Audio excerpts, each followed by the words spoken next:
Hello കൂട്ടുകാരെ, എല്ലാവർക്കും വീഡിയോയിലേക്ക് സ്വാഗതം. നമുക്കിന്നൊരു പുതിയ പ്ലാന്റ് ഒന്ന് പരിചയപ്പെടാം. ഗെയിലാഡിയ എന്നാണ് ഈ പ്ലാന്റിൻ്റെ പേര്. നല്ല ഭംഗിയായിട്ട് നിറയെ ഫ്ലവർ തരം നമ്മൾ സൂര്യകാന്തി സീനിയ ഫ്ലവർ പോലെയൊക്കെയാണ് ഇത്. നല്ല ഭംഗിയാണ്. ഒരു ഓറഞ്ചും സൈഡിലൊക്കെ ഒരു ഓറഞ്ച് വന്നിട്ട് നടുക്കൊക്കെ ഒരു നല്ല ഭംഗിയായിട്ടൊരു റെഡും ഒരു യെല്ലോയൊക്കെ കൂടെ കയറി വരുന്നൊരു നല്ല ഭംഗിയുള്ള ഒരു ചെടിയാണിത്.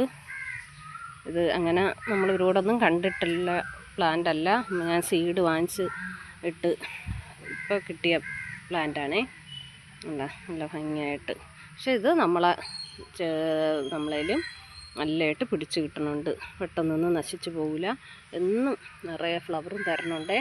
നല്ല ഭംഗിയായിട്ട് ഇതൊക്കെ കണ്ട ഫ്ലവർ വന്ന് കഴിഞ്ഞ ഇതാണ്. നിറയെ കണ്ട പൂത്ത് കഴിയുന്ന ഇതാണ്. ഇത് നമ്മൾ സീഡ് വാങ്ങിച്ചിട്ടാണ് ഇട്ടത്. പക്ഷേ ഇതിൻ്റെ സീഡ് നമ്മൾ ഇട്ടിട്ട് നമുക്കിത് മുളച്ച് കിട്ടണില്ല. നമ്മളിതിൻ്റെ കട്ടിങ് നല്ല ഇളം ഇങ്ങനത്തെ കട്ടിങ് എടുത്ത് വെറും മണ്ണിൽ, ഒരു വളമില്ലാത്ത മണ്ണിൽ കുത്തി പിടിപ്പിക്കുമ്പോൾ ഒരു 2 ആഴ്ചയൊക്കെ കഴിയുമ്പോൾ തന്നെ പുതിയ റൂട്ടായിട്ട് നമുക്ക് കിട്ടാറുണ്ട്.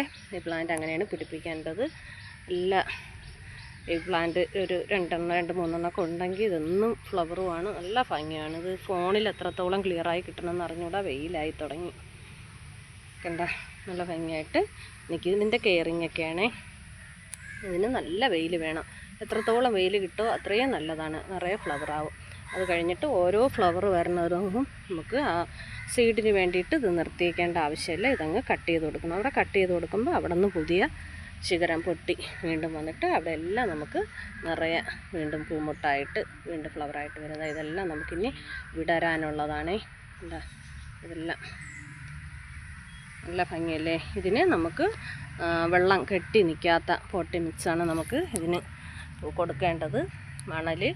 മണ്ണ്, ചാണകപ്പൊടി, എല്ലുപൊടി, അല്പം വേപ്പൻ പിണ്ണാക്ക് ഇങ്ങനെ. പിന്നെ നമുക്ക് കമ്പോസ്റ്റ് മറ്റെന്തെങ്കിലും കയ്യിലുണ്ടെങ്കിൽ അതും ഇട്ട് നമുക്ക് പോട്ട് ചെയ്ത് വയ്ക്കാം.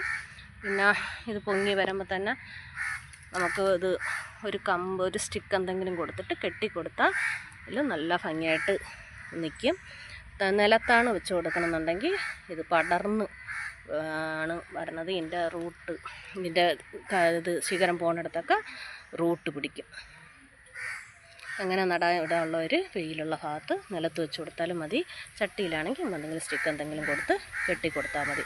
എന്നും പൂവാണേ. ഓരോ ഇടവിട്ട് എന്നും നമുക്ക് പെട്ടെന്നൊന്നും നഷ്ടപ്പെട്ടു പോകില്ല.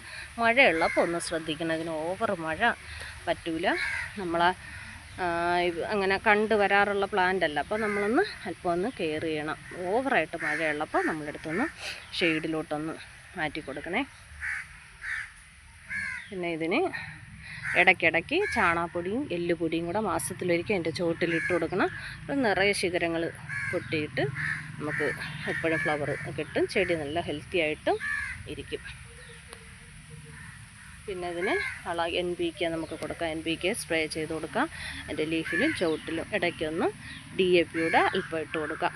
പിന്നെ ഇതിന് വേറെ പുഴുശല്യമോ വണ്ടുശല്യമോ അങ്ങനെയൊന്നും ഈ പ്ലാന്റിനെ കാണാറില്ല. വലിയ ഒരു പരിചരണവും വേണ്ട. നല്ല ഭംഗിയായിട്ടിരിക്കും. ഡെയിലി നമ്മളൊരു നേരം വെള്ളം നിർബന്ധമായിട്ട് കൊടുക്കണം. പിന്നെ ഇടയ്ക്ക് സാഫ് കൂടെ ഒന്ന് നമുക്ക് സ്പ്രേ ചെയ്ത് നമുക്ക് കൊടുക്കാം. കൂട്ടുകാരുടെ കയ്യിൽ ആരുടെയെങ്കിലും കയ്യിലുണ്ടെങ്കിൽ ഒന്ന് കമൻറ്റ് ചെയ്യണേ. എല്ലാവരും ഇതുപോലെയൊക്കെ ഒന്ന് കട്ടിങ് എടുത്ത് മാറ്റി ഷെയ്ഡിൽ വെച്ച് പിടിപ്പിക്കണം. 2 ആഴ്ച കൊണ്ട് നമുക്ക് പുതിയ പ്ലാന്റായി കിട്ടും. എല്ലാവരുടെ വീട്ടിലും ഇതുണ്ടെങ്കിൽ എന്നും നല്ല ഭംഗിയുള്ള ഫ്ലവർ കാണും. നമുക്ക് ഫോണിൽ അത്ര ക്ലിയർ ഇല്ല, പക്ഷെ നല്ല നേരിട്ട് കാണാൻ ഇതിലും ഭംഗിയാണ്. നല്ല ഭംഗിയുള്ള സുന്ദരി പ്ലാന്റാണ്. നമ്മൾ സീനിയർ ഫ്ലവർ കണക്ക് ഇരിപ്പുണ്ട്. കൂട്ടുകാർക്ക് ഇഷ്ടമായ കമൻറ്റ് ചെയ്യണം, ലൈക്ക് ചെയ്യണം. പിന്നെ പൂക്കളും ചെടികളൊക്കെ ഇഷ്ടമുള്ള കൂട്ടുകാർക്ക് ഒന്ന് ഷെയർ കൂടെ ചെയ്ത് കൊടുക്കാൻ മറക്കല്ലേ. ഓക്കേ.